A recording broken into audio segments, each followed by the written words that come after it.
محترمو اوریدونکو، یو مسله ستاسو مخې ته بیانول غواړم چې د دې مسلې په باره کې بخت الله پوښتنه کړې ده.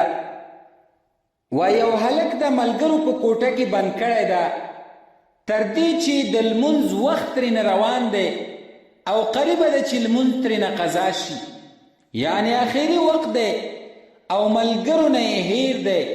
نو آیا دغه هلک تیمم کول د ده دپاره روا دي او که نه؟ فقهای کرام د دې مسلې په باره کې وایي چې تیمم کول دغه هلک لره روا دي، خو که په بنا کې وي، په کلي کې وي، نو بیا لمونځ اعاده په دغه کس باندې شته ده، او که په سفر کې و نو بیا یې اعاده پرې نشته. تیمم کول ورله روا دي، خو که په بنا کې و، کلی کې و، نو لمونځ اعاده به دی کوي، او که په سفر کې و نو اعاده پرې نشته. ففي الفتاوى الولولوجیه جلد نمبر اول صفحه نمبر 9 مکتبة الحرمین کې داسې لیکي: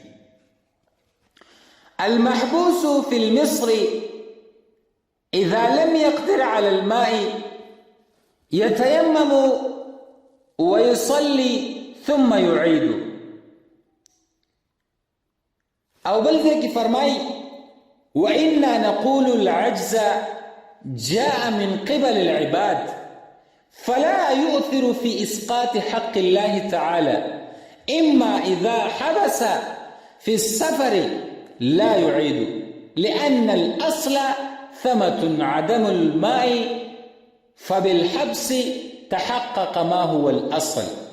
وفي بدائع الصنائع جلد نمبر أول صفحة نمبر 315 چاپ رشیدیه: المحبوس في المصر في مكان طاهر يتيمم ويصلى ثم يعيد، يتيمم ويصلي ثم يعيد إذا خرج.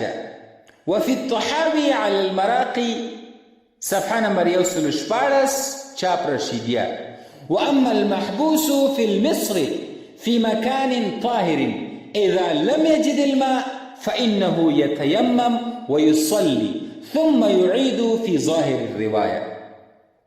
مسألة داسې واضحه شوه. کله چې یو هلک یا یو کس داسې یو ځای کې محبوس وي، د لمونځ وخت ورنه تېرېږي،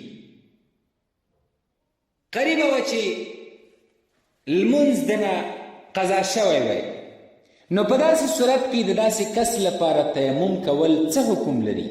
تیمم کول ورله روا دي، خو خبره په اعاده کې ده چې آیا وروسته به د دغه لمونځ اعاده دغه کس بیا راګرځوي او که نه. نو که چېرته دی په کلي کې و، بنا کې و، مسافر نه و، د ده لپاره د لمونځ اعاده راګرځول وروسته د خلاصون نه لازم دي. او که چېرته دغه کس په سفر کې و، بیا د ده دپاره اعاده د دغه لمونځ راګرځول او قضایي کول لازم نه دي. والله اعلم بالصواب.